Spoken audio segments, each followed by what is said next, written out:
परम पूज्य श्री सोनू महाराज जी के नए नए उपाय सुनने के लिए चैनल को सब्सक्राइब जरूर करें और आगे से आगे शेयर जरूर। असल बता दूं और ध्यान रखना जिंदगी में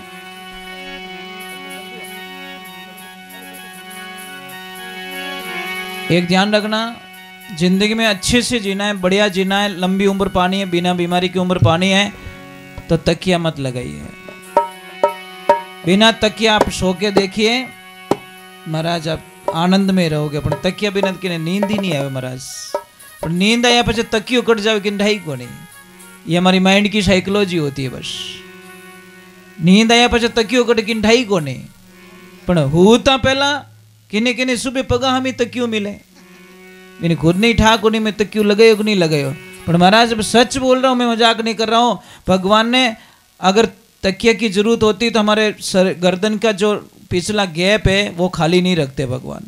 वो खाली रखने का मीनिंग क्या है, कारण क्या है कि जब आप सोते हो तो ये यहाँ से टच हो और आपकी पीठ टच हो, परंतु मेन नस आपके किसी को टच नहीं होनी चाहिए, इसलिए इस भाग को खाली रखा। और वो ही महाराज तकिए से दबा देते हम लोग। पछे के मैंने उठते ही चक्कर घुनो आवे है ने, कई बीमारी होती, सिर दर्द की बीमारी होती, पछे के एक दम मने बेकार लगे, वो यही तो प्रॉब्लम होती है, नसें दब जाती है हमारी। आप और किसी को भी अगर हार्ट की प्रॉब्लम है,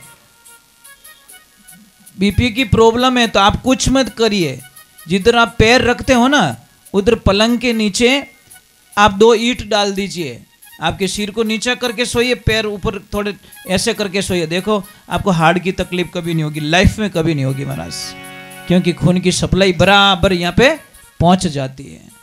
पर हम तो क्या करें, उल्टा सिस्टम आजकल तो ये तो अपन का स्टाइल है, वह स्टाइल में रहो थे, स्टाइल में तो जावो अपो पछे जावो जने कड़ो भचीड़ बोले महाराज। इन्हें वास्ते ये सिस्टम चेंज करो महाराज।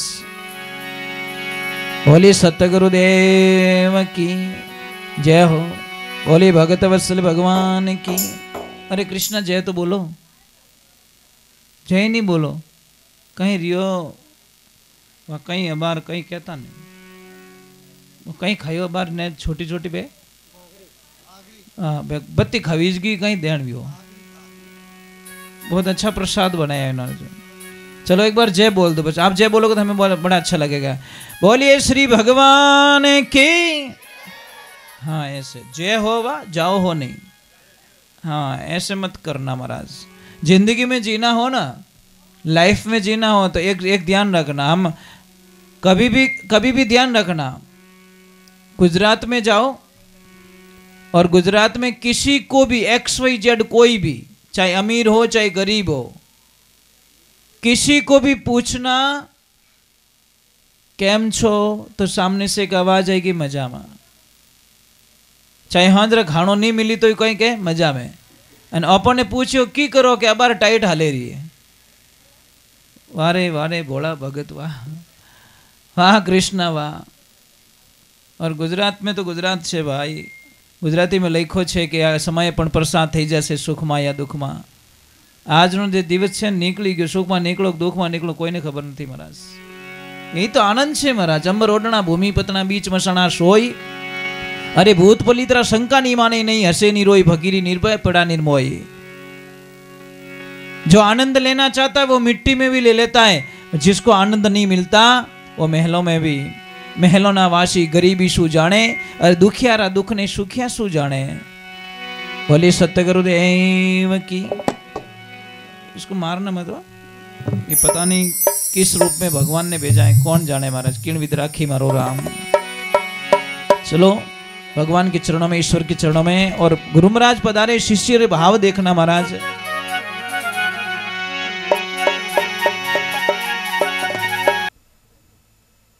तो देखो कितनी अच्छी पुकार शिष्य की। मैं अर्ज करूं गुरु थाने, चरणों में राख जो थे माने, मारी लाज शर्म सब थाने, हेलो प्रकट सुनो चाहे छाने। है गुरुदेव आप तारण तीरण के दाता हो महाराज। एक बात का ध्यान रखिए, गुरु बिना साय करे कुण जीवरी, तीर्थ फिर लो हजारों, वे कूटाऊं पाचा भेरिया सुखदेव नारद प्यारो गुरुदाता मारो अब करो जन्म सुधारो।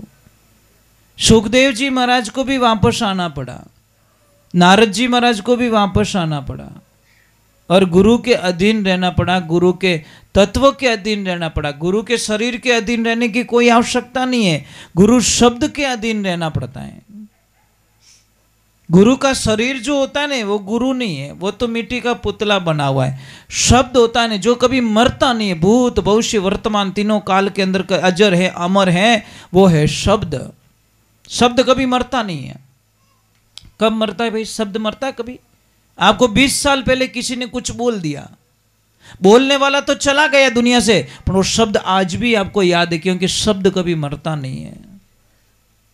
इसलिए सर्वप्रथम वंदना यहां से शुरू होती है। जैसे ये बंगला जितना अच्छा बनाया ना इन्होंने, इतनी सुंदरता हमारे अंदर भी होनी जरूरी है। अब इनका फर्ज क्या बने, आगे क्या हुआ उसको छोड़ दिया जाए, पर इस बंगले में प्रवेश करने के बाद में बिल्कुल क्लेश नहीं होना चाहिए, किसी का अपमान नहीं होना चाहिए, वाणी शुद्धिकरण की होनी चाहिए। ऐसा नहीं भी इतो फूटरो बंगलो बनायो और माए रेवण वाला वे जीव बोले आवे जीव बोले, तो इन बंगला री तो कई कीमत महाराज कोई मतलब भी नहीं है। आप घणी होना चांदी री दुकान गाल दी अने बारे पाइप लटकाई दिया अने वे तेल रा खाली डब्बा लटकाई दिया, तो महाराज दुकान की वैलिडिटी खत्म पड़े कि नहीं पड़े? अंदर तो होना चांदी भरी जीवड़ा और बारे तेल रा डब्बा भंगार रा डब्बा प्लास्टिक री बोतला लटकाई ओड़ी बारे बांधी ओड़ी, तो कितो दोरो लागे महाराज। उन्हीं ज प्रकार आप बंगलो घणो ही फूटरो बनायो, घनी अच्छी डिजाइन बनी, घनी इनमें सब सुविधाओं दे दी, परंतु इन बंगला री मर्यादा कदरेला जद अपनी भाषा सुधरेला, अपनी मीठी रेवणी भाषा कि नहीं अपमान नहीं होना चाहिए। पत्नी का पूरा फर्ज बनता है कि पति को भगवान का रूप माने, पति का पूरा फर्ज बनेगा कि पत्नी को लक्ष्मी का रूप मानकर इस घर में प्रवेश करें और माता पिता को भगवान मान के इस घर में विराजमान करें।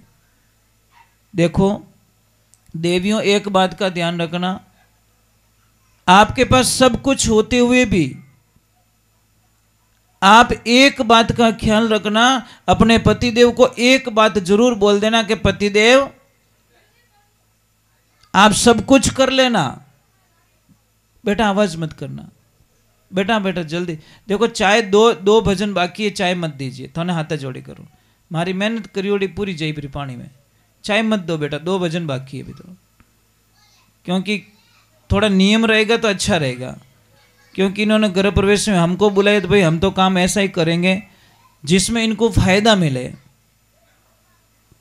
एक छोटी सी बात बता रहा हूं, समझ लीजिए। आपको कोई मोबाइल दे रहा है, उसमें बैटरी नहीं है और सिम भी नहीं है, तो क्या करोगे उस मोबाइल से? आप कोई काम का नहीं, सिम भी नहीं है, बैटरी भी नहीं है, तो